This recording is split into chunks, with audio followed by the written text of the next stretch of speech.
정치오늘 시작합니다. 노동일 경희대 교수, 김두수 시대정신연구소 대표 나오셨습니다. 두 분 어서 오십시오. 안녕하세요. 안녕하십니까. 안녕하십니까. 이제 6월 지방선거 2달 정도 남았습니다. 송영길 전 대표가 이제 서울시장 출마를 공식 선언을 했습니다. 민주당 내에서는 반대 의견도 만만치가 않은 것 같은데 노동일 교수께서는 좀 어떻게 보셨는지 궁금합니다. 송 대표가 출마한다는 것 명분 맞지 않죠. 명분 부족하다고 생각합니다. 네. 지금 말씀하신 대로 바로 대선 패배에 책임을 지고 물러난 거 아니겠습니까? 그게 이제 대선 패배 여진이 얼마 지나지도 않았고 그런 상황이고 또 송 대표가 스스로 이제 586 그룹 용퇴라고 했지 않습니까? 네. 얘기했는데 또 본인이 이렇게 서울시장 선거에 나선다? 그런 것도 마땅치 않은 것 같고요. 또 본인 정치적 연고가 이제 인천 지역 아니겠습니까? 인천시장까지 했고요. 그다음에 서울 지역에 나선다는 것도 바람직하지는 않은 것 같습니다. 그런데 이제 왜 이렇게 나서려고 하는가 하는 걸 보면 또 이제 반대적인 의견도 있는 것 같아요. 서울 지역에 워낙 지금 이제 후보가 마땅치 않다. 그래서 오세훈 현직 시장과 맞설 수 있는 그런 좀 거물급이 나서야 한다 이런 의견도 좀 있는 것 같고 이재명 후보 측, 전 후보 측에서 좀 적극적인 것 같아요. 좀 절에 있었던 그 송 대표를 정성호 의원이라든지 김남국 의원, 이재명 후보 측, 전 후보 측의 이제 인사들이 가서 만났다는 거 아니겠습니까? 그래서 이재명 후보 측에서 자신들과 유리한 자신들의 어떤 그 후호적인 송 대표를 좀 밀어서 민주당 세력을 좀 재편하려고 하는 그런 것 아니겠는가? 저는 그런 여러 가지 좀 맞물려서 현재 송 대표가 자천타천으로 나오게 된 거라고 생각합니다. 최재성 그 전 수석 같은 경우는 차출이 아니라 사실상의 자출이다 이렇게까지도 얘기를 했고 근데 이제 송 전 대표 같은 경우에는 좀 밝힌 입장으로는 전략 공천 같은 건 생각하고 있지 않다. 이제 당심을 따르겠다 이런 뜻인 것 같은데요. 어떻게 읽으셨습니까? 일단 명분에서는 조금 문제가 있어 보이긴 합니다. 네. 그런데 이제 서울시장 선거가 1년 전에 보궐선거로 이미 이제 오세훈 시장이 있는 가운데 민주당 후보들이 이게 대선에 패배함에 따라서 적극적으로 나서는 사람들이 다수 있으면 문제가 없는데 다들 입장을 유보하고 있는 상태라서 당대표를 했던 송영길 대표가 책임을 느끼고 나라도 나가서 불을 질러야겠다 이렇게 생각을 한 것 같습니다. 본인이 이제 전략공천이나 이런 것들을 원하지 않는다는 것도 바른 자세인 것 같고요. 송영길 대표의 이런 이제 출마 결정은 결국 그 주소가 4월 2일 전에 이제 옮겨야 되니까 이게 선언할 수밖에 없는 처지가 됐던 것 같고요. 송영길 대표가 저렇게 나서면서 예를 들면 좀 젊은 박용진 의원이라든지 또 지금 출마 준비를 하고 있었던 그 박주민 의원이라든지 이런 분들이 이제 나서면서 서울시 시장 도전에 어떤 좀 불을 붙여서 민주당의 입장에서 어떻게 서울시를 탈환할 것인지 이 부분이 좀 더 뜨거워졌으면 좋겠다 이런 생각을 가지고 있습니다. 불쏘시개 역할을 말씀하신 것 같은데 이어서 한번 여쭤보면 사실 송 전 대표 출마에 그 말씀을 해주셨습니다만 친이재명계 인문사들이 많이 좀 역할을 했다라고 좀 알고 있고 또 반대하는 쪽에서는 그 이낙연 전 대표의 서울시장 등판론까지도 좀 이야기를 하고 있고 이 전 대표는 사실상 일구의 가치가 없다라고 얘기를 하긴 했습니다만 당내 계파 갈등의 이른바 그 명락 대리전 당내 계파 갈등이 불씨가 되지 않겠느냐 이런 관측에 대해서는 어떻게 보십니까? 약간의 그 대선의 여진이 있는 건 사실입니다. 그러니까 그리고 당시에 이제 뜨겁게 밀었던 이낙연 대표를 또 지지했던 의원들도 있고 그래서 이제 당 대표였던 송영길 대표가 이렇게 서울시장 선거에 전면에 나서는 게 맞냐 이런 이제 반발이 생길 수도 있고요. 그런 차원의 이제 이야기인데 문제는 이제 대체할 수 있는 사람이 있다면 덜하겠지만 어차피 송영길 전 대표가 출마를 선언했으니 그래서 이제 계파 갈등으로 볼 것이 아니라 좀 더 선의의 경쟁 어떤 정책을 들고 나오느냐 이런 쪽으로 초점 맞춰야 될 것 같고요.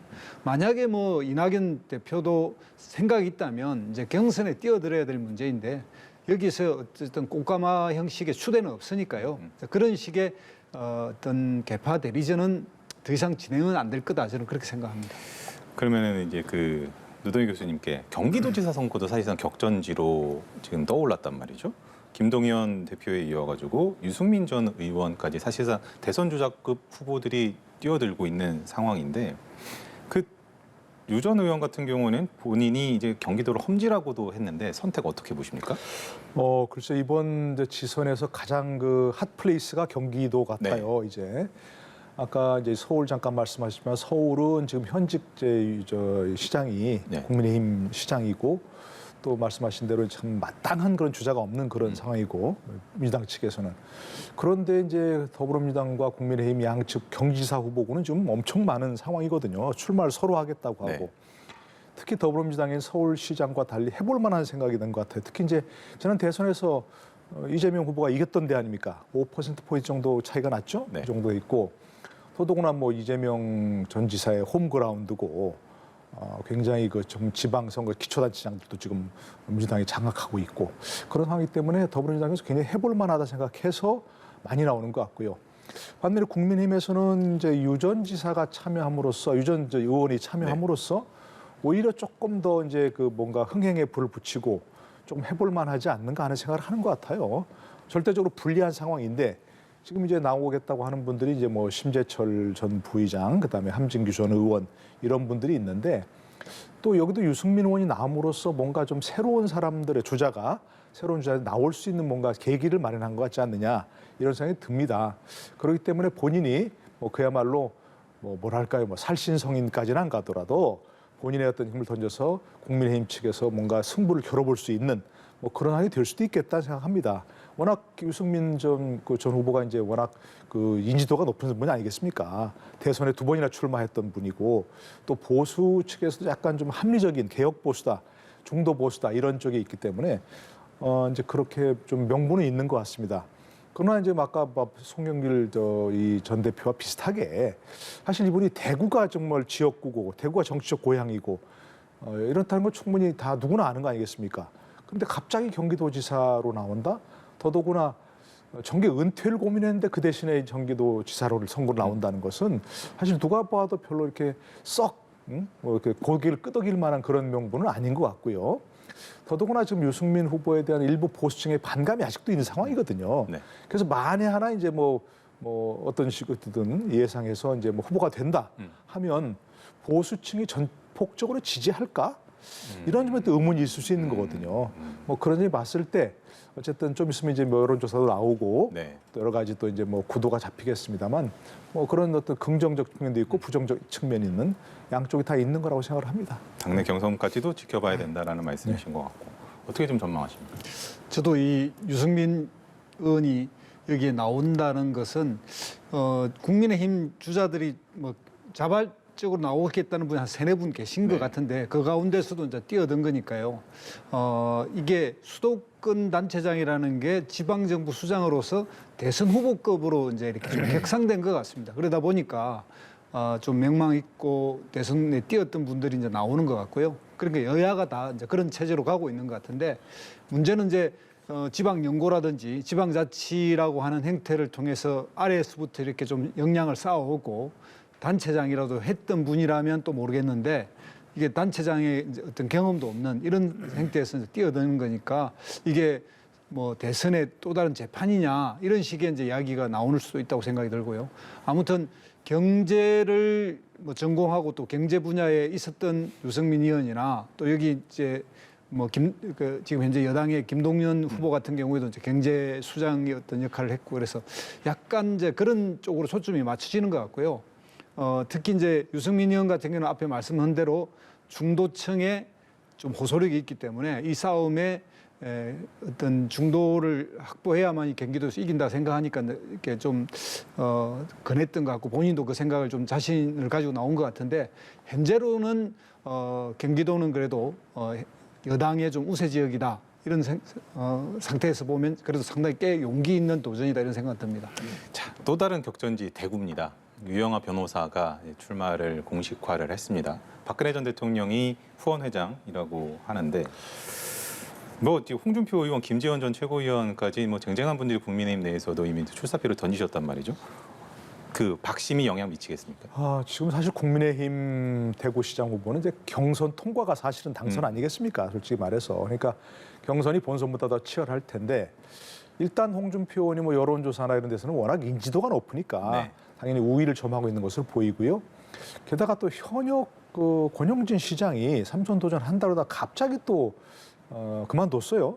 이것도 좀 석연치 않은 부분이 있긴 한데 어쨌든 그렇다면 이제 뭐 김재원, 홍준표로 생각했는데 유영하 변호사가 이렇게 대구시장 출마를 선언한 것, 이것은 뭐 본인이 거기에 특별한 연고도 없고 뭐 초등학교를 다녔다고 하긴 하는데 거기에 지금까지 무슨 연고, 학교를 큰 연고가 있거나 아니면 뭐 고향이라거나 그런 것도 아니고 정치를 한 것도 아니고 경기도에서 저분은 군포에서 출마인가 하셨죠? 네. 그러니까 특별한 지역도 아닌데 오직 박근혜 전 대통령의 변호사였다. 이번에 또 달성으로 옮기는 데 있어서 본인이 큰 역할을 했다. 뭐 그동안 계속 뭐 이제 그 역할을 해왔다. 이런 것 때문에 하나 그걸 믿고 이제 출마하는 거 아니겠습니까? 그렇다면 지금 우리가 지금까지 여러 이렇게 뭐 서울시장, 대구시장, 그 경기지사 얘기한 것보다 더 명분은 없습니다. 사실은. 본인이 그렇다고 뭐 비전을 그 대구시장 쪽으로서 뭐 대구를 뭔가 변화시키려는 큰 비전이 현재 보이는 것도 아닌 상황인 것 같고 이제 본인이 거기서 박근혜 전 대통령을 이제 뒤엎고 후원회장까지 하신다고 했다는 것이니까 또 적절한 메시지를 낼 거라 이렇게 들어보면 또 뭔가 좀 본인이 뭐 출마하는 데 있어서 또 선거운동하는 데 있어서 도움을 줄 거라 이런 거 한 거 아니겠습니까? 저는 그렇다면 그 부분은 더 명분이 없다고 생각합니다. 아니 그 박근혜 전 대통령과 함께 대구시장 같이 하실 거 아니잖아요. 예? 그런데다가 박근혜 전 대통령은 아무리 뭐 본인이 뭐 국가민족을 위해서 뭔가 또 하시겠다고 했지만 그게 이렇게 어떤 그 현장 정치에 뭔가 관여하시면서 이렇게 뭔가를 하시겠다는 뜻은 아닐 거예요. 그렇게 되면 전직 대통령이 직접 이렇게 현장 뭐 대구시장이든 뭐든 간에 이런 정치에 뭔가 얽혀 들어가는 그런 상황이 되게 되는데 저는 그런 부분들은 박 전 대통령을 위해서도 그렇고 우리나라 정치에 있어서도 별로 바람직한 부분은 아닌 것 같습니다. 예. 두 분께 좀 공의 한번 여쭤보고 싶은 게 사실 뭐 말씀을 해주셨습니다만 송영길 전 대표가 이제 서울시장 출마를 위해서 주소지를 옮겼고 또 이제 유승민 전 의원도 이제 경기도로 이사를 해야 될 거고요. 지방선거 때마다 이렇게 좀 반복이 좀 되는 것 같은데 정치인들의 그런 연고가 없는 곳의 지역에서의 출마를 좀 문제가 있다고 보십니까? 아니면 괜찮다고 보십니까? 김도수. 일단 국회의원은 이제 국가 일을 보기 때문에 지역구와 그 자기의 주소와 출마지가 일치 않아도 법적으로 상관이 없습니다. 그런데 지방자치는 어쨌든 60일 이전에 주소지를 가진 사람만 이제 출마할 수 있게 돼 있고 뭐 대통령도 1년 전 주소지가 있어야 대한민국에 출마하듯이 그런 약간의 이제 제약인데 법률적 뭐 어쨌든 그거니까 기본 조건이라고 저는 생각이 들고요. 앞으로 뭐 이걸 개선한다고 해서 뭐 없앨 수는 없다고 보는데 그건 이제 기본 앞으로는 그 지역에서 탄탄한 정치를 해서 그 지역 사람들에게 인정받고 또 뭔가 성과를 가지고 이렇게 조금씩 위로 상승해 가는 게 좋겠다. 이렇게 생각이 들고요.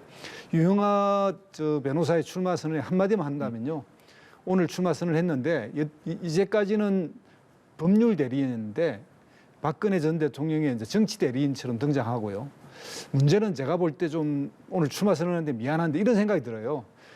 지금 현재 홍준표 후보가 상당히 앞서 나간다 그러거든요. 만약에 오늘 출마 선언해가지고 지지도가 따라가지 못하면 홍준표 의원이 결국 국회의원을 사퇴해야 되지 않습니까? 네. 그러니까 수성구란 말입니다. 마침 또 주소지도 그쪽이 있고 그래서 아마 그 다음은 볼에 나올 가능성이 있지 않나 이런 생각이 듭니다. 현실적으로는. 그 문제에 대해서는 어떻게 생각하십니까? 지역구. 뭐 유승민 의원이 그런 얘기를 이제 질문을 받으니까 경기도 지역에 아무런 연고가 없지 않느냐 얘기하니까 이제 뭐 맞다 그러면서 히딩크 감독이 대한민국하고 무슨 연고가 있어가지고 축구 감독하면서 좋은 성적을 냈냐 사람이 좋은 게야말로 후보가 좋은 게 좋다 네. 이렇게 얘기하셨는데 일리가 있는 말입니다. 뭐 어느 지역에 정말 전국적 어떤 지지도를 가진 지명도를 가진 그런 후보가 어딘들 못 가겠습니까? 그러나 잠깐 얘기하셨지만 국회의원은 국민의 대표인데 일단 이론상 네. 지방자치단체라든지 지방자치단체 의원은 지역 대표로 자리매김하고 있습니다. 그래서 국회의원은 지역구 출마하더라도 언제까지 거기 주거 요건이란 게 없지만 바로 이제 내일 뭐 하면 오늘이라도 가서 바로 하면 되지만 이 주거 요건 있지 않습니까? 지역 그 자치단체장이라는 자치의원들은 그런 면에서 봤을 때는 이제 국회의원 선거나 대통령 선거와 그야말로 지자체 선거는 조금 다르다. 이런 점에서 분명히 주거 요건이 필요하다고 생각하고 주거 요건이 필요하다는 것은 그 지역에 좀 연고가 있어야 한다. 그런 생각이 듭니다. 그래서 뭐 결과가 좋으면 만약에 이제 예를 들어서 유승민 의원이 뭐 이제 전 의원이 경기도지사가 된다면 뭐 그다음 일이야 뭐 얼마든지 더 잘할 수 있지만 현재까지 주민의 선택을 받으려면 그 주민과 뭔가 좀 연관성이 있는 연계성이 있는 그런 것이 좀 필요한 것이 아닐까 싶은 생각이 듭니다. 마지막으로 이제 질문 한 가지씩 드릴 텐데 대우조선해양 인사 문제 두고 청와대 인수위 지금 또 부딪혔습니다. 오늘도 청와대의 그 반박의 유감 표명 수위가 더 높아졌거든요. 사과를 해야 된다라고 표현을 하면서 좀 거기 인수위는 이제 감정적 대응을 하고 있다 이렇게 좀 맞받아쳤습니다. 양측이 이제 인사 또 특활비로 연일 이제 대립 중인데 해법을 어떻게 찾아야 될지 먼저 이제 노 교수님께 먼저 좀 들어볼게요. 저는 이제 인수위에서 처음에 청와대를 겨냥한 게 조금 잘못됐다고 생각합니다. 네. 이 문제는 이제 뒤에 또 얘기를 했지만 원일이 인수위에서 네. 결국 이동걸 산업은행 회장을 겨냥한 거라고 생각이 들거든요. 왜냐하면 산업은행 회장이 이제 그 금융위원회에서 임기 말 이런 인사를 하지 말라, 공기업 인사 이런 것들도 하지 말라고 분명히 얘기했는데 그럼에도 불구하고 이걸 강행했거든요. 그렇다면 이제 산업은행 회장이 이걸 잘못했다 이렇게 지적을 해야 되는데 그 부분을 자꾸 이제 청와대 인사라고 얘기했고 네. 또 형식 실질적으로는 뭐 산업은행이 50% 이상의 지분을 가지고 있으니까 뭐 사실상의 공기업이라지 않습니까? 근데 공기업은 아니잖아요. 그렇죠. 형식적으로. 그렇기 때문에 청와대라든지 무슨 뭐 장관이라든지 관여할 이유는 아닌 것 같은데 그래서 분명히 만약에 산업은행 회장의 처신이 문제가 있다라고 했다면 산업은행을 겨냥해야지 산업은행 회장을 겨냥해야지 이건 청와대를 겨냥한 것이 조금 잘못됐고 더구나 문제는 이제 이 다음인 것 같아요. 그리고 지금 윤석열 당선인의 공약 중에 하나가 이제 산업은행 부산 이전이 있거든요. 여기다가 산업은행 쪽 가보면요, 뭐 반대한다고 플래카드가 잔뜩 붙어 있습니다. 결국 이제 그 문제를 이제 앞으로 먼저 기선을 제압하기 위해서 이렇게 얘기한 것 같다는 생각이 듭니다. 김 대표께서는 저는 이 인수위 때 이런 일들이 있는데 여기에는 두 가지가 있습니다. 하나는 산업은행 인수 문제, 그 이전 문제도 있고요. 또 하나는 여기에 인사의 이익이 뭐 생길 가능성이 있다고 생각하는 사람들이 이 문제를 확대했을 가능성이 있어요. 그래서 저는 이번에 이 문제는 인수위가 정말 오바했다. 그 뭐냐면 주총을 열어서 그 중에 36년 동안 그 대우해양조선의 전문가이고 부사장이 승진한 거고 이거를 청와대 인사로 해서 과도한 의미 부여를 하는 바람에 사실은 인수위가 이건 사과하고 없던 일로 돌리는 게 맞다. 저는 그렇게 생각합니다. 뭐 정리를 해보면은 결국에는 신구 권력 간의 충돌 양상으로 비추게 만든 것은 결국엔 당사자들이다라는 말씀을 좀 드리고 싶습니다. 오늘 여기서 마무리하도록 하겠습니다. 두 분 수고하셨습니다.